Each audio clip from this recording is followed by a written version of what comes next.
ओम नमो भगवते वासुदेवाय। आज मैं आपको दैवत प्रकरण का बारे में कुछ बता रहा हूँ कि सूत्रों में प्रधान रूप में जिस देवता की स्तुति होती है वे ही मंत्र का देवता होता है। तो किस मंत्र का देवता कौन है इसको जानने का उपाय कहते हैं, हमें जानना चाहिए। तो जितने ऋषि मुनि हुए उन्होंने मंत्र के द्वारा ही देवताओं को अपना वश में किया, है ना। और इसी प्रकार उन्हें मंत्र, तो हमें ये पता होना चाहिए मंत्र कितने प्रकार के होते हैं, कौन सा मंत्र कैसा यूज करें, कौन से देवता पे कौन सा मंत्र अच्छा लगेगा। तो इसके बारे में हम जानते हैं कि मंत्र जो है ना, मंत्र की शैली की दृष्टि से 3 प्रकार से किया गया। पहला है प्रत्यक्षकृत, दूसरा है परोक्षकृत और तीसरा है धात्मकृत। तो प्रत्यक्षकृत है क्या? तो ऐसे मंत्र जिनमें देवताओं की स्तुति ऐसे की गई है जिसमें देवता सामने हों, देवता को सामने रखकर, मूर्ति को सामने रखकर हम उनके मंत्र को उच्चारण करते हैं। ये मध्य पुरुष में आते हैं, मध्य पुरुष के सर्वनाम है ना, सर्वनाम में इनका प्रयोग होता है। तो ये मंत्र जो होते हैं ये प्रत्यक्षकृत कहलाते हैं। उसका उदाहरण जैसे बताओ, तुम इंद्रम बलादधि, ऋग्वेद 10:153 2 में लिखा हुआ है।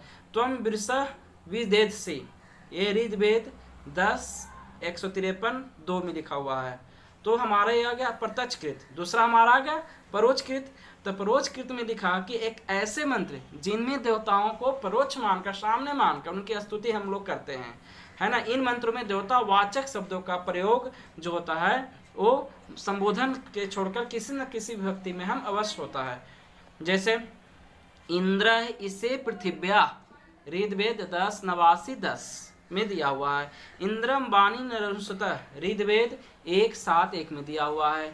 और इंदाय साम गायतः, ऋग्वेद 8:98 में दिया गया है। तो परोक्षकृत हो गए। तीसरा हमारा आ गया आध्यात्मिक। आध्यात्मिक है क्या? तो जिन मंत्रों में देवता स्वयं अपने विषय में बतलाता है ऐसे मंत्र आध्यात्मिक कहलाते हैं।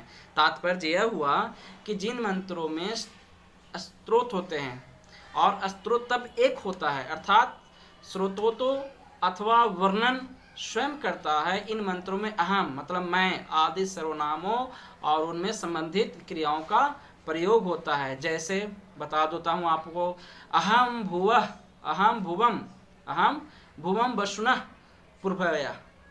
तो ये ऋग्वेद 10:48 में दिया गया। तो वेदों में जो परोक्षकृत और अप्रत्यक्षकृत जो है वो आध्यात्मिक मंत्र से थोड़े ही होते हैं। देवता जो होते हैं वो वाचक शब्द वेद के सूत्रों और मंत्रों में अवश्य होते हैं, लेकिन कोई अटल या नियम नहीं है। तो किसी न किसी मंत्र से हम देवताओं को खुश रख सकते हैं। देवता शब्द जो है से पर्यायवाची शब्द में आ जाते हैं। इनका स्मरण करने से ही हमें मोक्ष की प्राप्ति हो जाती है। ऋग्वेद में आपको प्रथम मंडल के प्रथम सूक्त में जो 9 मंत्र है उनमें 8वें मंत्र को छोड़कर शेष सभी में अग्नि का नाम दिया हुआ है। 8वें मंत्र जो हमारा हुआ वो अग्नि का साक्षात नाम न होते हुए भी पूर्वापद संबंध के अनुसार इसका भी देवता अग्नि है। अब जैसे मंत्रों में देवता को उच्चारण हमको बहुत जरूरी करते हैं। तो जिन मंत्र से, पहला पॉइंट है कि मंत्रों में देवता का कैसे हम जानते हैं कि कौन सा मंत्र से देवता है और कौन सा मंत्र में नहीं है। तो कहता है जिन मंत्रों में प्रयोग किसी यज्ञ और यज्ञ संबंधित कर्म में होता है, इस मंत्र में देखना चाहिए कि उस यज्ञ में कर्म का देवता कौन है, और जो देवता ज्ञात हो उन्हीं मंत्रों का प्रयोग करते हैं। तो आज आपको ये वीडियो बहुत अच्छा लगा होगा, और ऐसे ऐसे नए हम वीडियो लाएंगे और बहुत ज्ञान की बातें आपको सबको बताएंगे। तो प्लीज़ इसे सब्सक्राइब करना ना भूलें और लाइक जरूर कीजिए। जय श्री राम।